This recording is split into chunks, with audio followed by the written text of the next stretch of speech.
Right then, Ed Jackson, topic of today is... Why do you always full name me in these talks? Because it makes you listen. Okay. We're going to talk about resilience. What doesn't kill you makes you stronger. Stand a little What a taller. word. What a word. It's a good word. Well, what does it mean?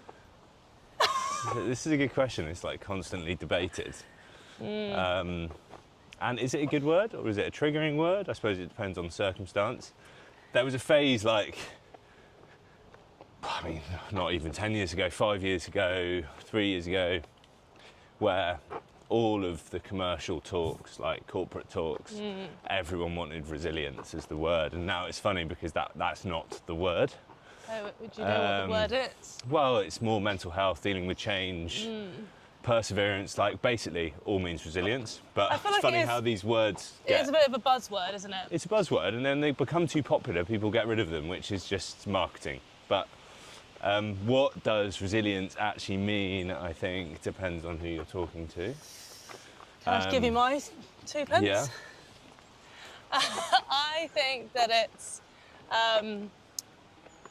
how you handle change, or like your bounce back ability, isn't it? Because like bad things are always going to happen to you, and it's quite normal to react emotionally. Like there might be anger, there might be sadness, but it's like how much you then let those emotions rule your life afterwards.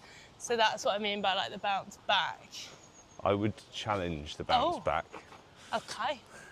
Give me a challenge. I think that bounce back kind of like insinuates you have to get back to where you were before. And I actually think like the resilience is the ability to adapt forward. So not like get rid of like... Let's go up here. Not neglect what's happened or try and push aside what's going on or get over what's happened. It's accept what's happened and adapt and move forward with your life with what's happened, you know? Because for some people, you know, like if you break your leg, it's going to get fixed, you do your rehab, you are literally bouncing back to how you were before effectively most of the time. But in a lot of cases that you can't, you know, I live with a disability now, I can't just bounce back to who I was before, but you can adapt forward, and that's the same thing for me. Like that's resilience, because it's acceptance and then moving on with your life rather than trying to push things away or bounce back from them. Because some people might feel like they're being resilient because they are like pushing it down in a way, but actually that's coping. That trauma will come back to bite them in the butt later. But it's hard to know whether you've actually dealt with it or whether you are pushing it away. Well, that was interesting what you were talking about, your post on socials the other day, talking about the trigger words not to say to people when they recently had their accident. You were saying one of them is, oh, you're so strong. Yeah. Now, I remember early on after my accident, people saying, oh, you're so resilient, you're so strong. And like, actually, in hindsight, I was just coping. Yeah. And what someone's putting out to the outside isn't necessarily what's going on inside. Like true resilience is months, years down the line when someone's accepted what's happened to them and they've moved forward positively with the next steps. I think that's resilience. In those traumatic moments, it might look like resilience from the outside, but often we're just coping. Yeah, it's a fair point. But do you reckon there's like a certain element of coping you obviously have to do to then become resilient? Because like, okay, let's look at the opposite then. So somebody that's not got any resilience, what's happening to them, would you say? Well, yeah, I mean, everyone talks about post-traumatic stress and post-traumatic growth, and the thing is, in the short term, it might not look like resilience. If someone's having a breakdown because of what's happened, that's completely understandable. But don't judge them until where they are in months, years' time. But you're right, coping and distractions and ignoring and burying is a form of resilience early on. Like it actually is, because for some people that strategy that strategy works, and like the whole narrative of you just need to face all your problems head on and dig them up and root through them, I think works for some people and is necessary for some people, but is not the right way forward for others. And people who are burying emotions, and we all know people that have like lost friends or family, and they start to feel guilty because they don't feel as sad as they think they should. That's their form of coping and resilience, is like burying things. That's okay. Like, that's normal. That's as normal as crying every day. Yeah, for them. Yeah. So I don't think people look at that enough, do they? They like think one size fits all, and that you should all be doing the same. Like the people that are really sad, like to feel and sit in the sadness. Yeah. They get like really frustrated because in their reality, not dealing with it isn't coping. But you shouldn't compare your own situation and your own ways of dealing with it to others. I think though, like if you are one of those people that gets emotional easily, like, and that is disrupting your life. So, you know, we get people obviously coming to the charity, and I know that they want to become more resilient. Yeah. So, almost like, you know, we've had to really look at that. How do we teach that? And I guess another debate is, can you teach it? How do you become more resilient? The nature versus nurture debate is obviously ongoing. I think the one conclusion we've drawn, a correlation we've definitely drawn, is support network. The resilience network, the framework around some people, and it's proved in science as well. Like, if you've got people you can trust and are in the fight with you, you will naturally be more resilient than if you feel alone. Yeah. Like, any human that feels alone is very, very vulnerable, because we're not supposed to be like, we're not supposed to be that way. But then the question is, how do you become more resilient? Because a lot of people, if the trauma or something has affected them really negatively, which is normal, they'll think, well, I'm just not a resilient person. I can't deal with this. You know, like other people can, I'm not that. Which we also know isn't true. For some people, it might come easier than others, which might be down to support network or whatever it might be. But you can become more resilient. Yeah. How do you do that, Lois? Well, there's actually a theory, self-determination theory, which says that you need competency, autonomy, and connection in order to build resilience. Which actually, when I read about that, I was like, that makes sense for our programme, doesn't it? Yeah. So they need to feel like they're achieving something, that they're good at something. We've got a dog with us. We're taking our friend's dog for a walk, and she's managed to turn herself half black. Oh my God. She's normally not black. We'll show you in a minute. With mud. Oh God. Yeah, so they need to feel like they are achieving something. So we always talk about that with our values of M2M, like progress. They want to feel like they are coming out of the bad situation. And like the coaching is really good for that. Like, you know, challenging them, letting them set achievable goals so that they build that evidence of them being competent. Yeah. Connection, you've already talked about, in terms of finding other people that get it. That's like one of the biggest things, isn't it? Autonomy, like, what did you say about that one? Autonomy. I don't know, what does it say about it? No, I was asking your thoughts. I don't know how that one would connect to M2M. Oh, right. Not sure. Well, I suppose, like, if you're, again, that might partly come down to like the community. If you were going to be around, if you're just around other people that are doing that, and you have to be like that anyway, and everyone's moving forward in the same direction as you, so that like tribal mentality, and you're put in those positions to be more resilient and create more proof points for yourself. Layla! Layla!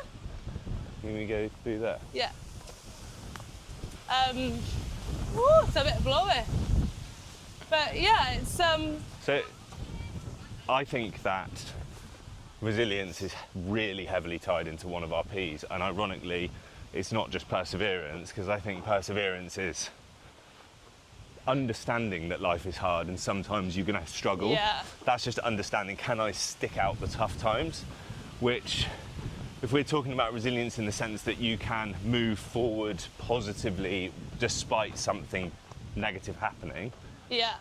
in the longer term, then I think purpose is huge. Yes, like if I you agree. know why you're moving forward and why you're struggling and what you're fighting for, then it's just so much easier to do it and to cope with it. Yeah, I agree. That purpose could come from, you know, people put up with a tough job. That is probably the autonomy, isn't it? Autonomy. Autonomy. You can never say that word. Yeah. People put up with a tough job a lot of the time, rightly or wrongly, because it pays them well. They get to they're creating a good future for their family and stability for their kids or whatever it might be. Yeah. That's purpose. It might be that you are married, or, you know, like for me, when I was recovering, it was, I was largely getting better for you, you know, and my family, and like I felt responsible. But some people don't have partners, family, kids. So where's their purpose? And so how can they draw on that to have resilience effectively, or just cope with what they because if you don't have those things, then it's understandable that when a crisis happens, you won't cope well. I think. Because that's it. I mean, like, how linked do you think resilience is to like handling the actual crisis versus like the long-term hits? Does that make sense? Like, do you relate a resilient person to, like, if someone was to jump out with a knife right now, and how we dealt with that versus? No, I think. Do you know what I mean? If you were going to give a character trait to someone being resilient, that's long-term, multiple examples of coping, moving forward, having setbacks, but still keeping who they are, like their morals, their values, the way they interact with other people. Like, it doesn't have to be these big heroic moments of fucking saving people or like whatever it might be, climbing mountains, or it's just like, it's an attitude that you roll through life with. And it's also, you're not either resilient or not resilient. Like, you keep saying that I'm resilient, and you are Mr. Resilient. But I wouldn't disagree with that, but I also find stuff hard, and I get stressed, and I get anxious, and I get sad, and from the outside, people who look at people who have bounced back from something, or adapted forward from something, or are resilient, they think of resilient. They just see that in the classic sort of social media bubble of like, well, that's them, and I'm not that. But they also struggle, like daily, weekly. But it's not about not struggling. It's about adapting and coping and growing and accepting the struggle as you go. Yeah. No, I would totally agree with that. You've had to face so much resilience. Like, you've had to be so resilient recently. Like, you say I'm Mr. Resilient, but like, you can get stressed and down about tiny little things. But when big shit happens, you just operate. Yeah, that's what I mean. It's a funny one, isn't mode. it? Yeah. I don't know why I can do that. I mean, I think even when I did like my DISC personality profiling, there's one of the graphs that says about like whether your traits change in a crisis, and my D, for anybody that's done this, which is like the dominant characteristic, shoots up. What is that dominant characteristic? Can I guess? What? What's D? What does D stands for like you're quite dominant. You like to take charge in situations. Okay, got you. Like to. So D's a type of D's like the type, profile. Yeah, type of profile. And that one shoots up, which just makes sense because like in a crisis, I'm like, you know, when you nearly died on Walk the Spine, and I was like bossing everybody around and getting them to safety. It just kind of like comes over me, which. But if I don't clean the milk frother, it's like breakdown time. Yeah. So your dad can die and I can break my neck, and you operate, I don't. Again, though, I go back to like agreeing with you that was coping. Yeah, coping. Yeah. And I'm very good at coping, sometimes to my own detriment, which is. It's useful to. Where do you think that comes from? Do you think that's nature or nurture? Do you think you've had to do that? That's a really hard one to know, because like my mum is quite like that. Like, don't remember her ever like faffing that much. She's very like to the point and like quite clear and calm. Yeah. But I don't know whether that came from like the genes that I have or whether I just saw that growing up. I think my dad is like the opposite though. I think sport does make you resilient. Like it's a good breeding ground for it. Well, yeah, I mean, and I was always on the fucking bench. Well, exactly, but in a weird way, that's probably helped you more than just being the best the whole way through. I know. Because I think like the ups and downs of sport, right? Selection, even when you're a young kid, getting picked in the playground, but then also injuries, and especially when it comes to career, it's such a roller coaster that if you don't learn for the lows to beat you up, you just wouldn't end up with a career in it. You just can't, because like everyone has setbacks literally on a monthly basis, and you'd give up. So do we still have the dog? Layla! Yeah, she comes. She's coming. That's fortunate, considering she's not ours. Yeah. Layla! She's a good girl. Ooh. She's muddy, we need to get her in the water. Yeah, we need to get her in the river. I mean, that comes back to the argument now, isn't it? They're saying with kids, and like you get a participation award. Yeah. Which, you know, what is that teaching a kid? I had this argument with my therapist, actually. Oh, really? Was she about participation? Yeah, more so. Well, we were talking about like my upbringing and like me. I said, like, you know, the way my parents brought me up is I was like kind of forced to go to sports clubs, and I didn't want to go, but as soon as I got there, I'd really enjoy it. But like, I guess to some extent, when it got to later like years of my life, I really didn't want to go. Yeah. And that actually maybe sometimes had a negative effect. Yeah. But I was thinking, like, you know, we probably would bring a kid up and make them do shit. Yeah. Like, because I Definitely. think we know that you've got to put the yards in. I wouldn't make them, like, if they were passionate about something, I would make them pursue that and like encourage them. It's very different if like between I can't be asked to go to training and I really actually hate what I'm doing and the people there, it makes me miserable. And I think they can't be asked to go for training, which, believe me, like, we've all been there, right? Yeah. And for me, it was swimming, and then like my parents carried on making me go, and I think it's important to learn that you have to do things you don't want to do to get places in life. Yeah. But then where do you draw the balance of like, am I just being resilient, or have I taken this too far and I'm now doing things that I don't want to do? That's the. You go to the river? Yeah. Yeah, or carry this way. I just think there's the trees are dying that way. Oh, right. Yeah, taking that but much. it comes back down to the river. Yeah. Yeah. Yeah, so like, can you be too resilient in your own head, and then you end up being stubborn and miserable because you're carrying on doing something that you should have probably changed? And that's a really tough balancing act, because like, and something I've struggled with is like, when do you drop something? Because it feels like you're failing it, but actually that's life, right? We live so many different lives in our life, and like, especially if you're... I tell you what you're really good at though, and this is probably why people think you're so resilient, and it's because you don't, like, you can have things that are really quite like highly stressful situations, and then you don't let it spill over to other elements of your life. So, you know, like, you had a big meeting the other day about investment with the rum, and it was like all quite, you know, in my eyes, big and scary. Like, you're talking about large sums of money, and then, you know, you come back into the kitchen, you give me a hug, and you're completely normal. You're not like giving me shit, or like, you know, being short with me because you're like stressed. Yeah. Like, you compartmentalize it, which is such a skill, isn't it? Whereas I think some people who maybe you would think of as lacking resilience, everybody's got to know about how awful everything is. Or something and goes wrong in one part of their life and everyone else gets it. Yeah, exactly. I think another one of our 4 Ps, perspective, is a big one for that. And I think, like, if... can we go this way, just because there are the beaches that come up? Okay, oh yeah, sure. If there is one thing that breaking my neck definitely did give me a tool, is that sense of perspective. So... You go swimming? So yeah, an investor meeting might not have gone well, but everyone's still alive.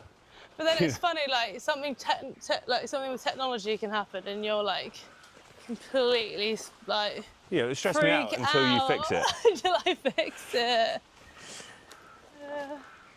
Right, should we throw a sticky? Welcome to Cardiff, by the way, guys.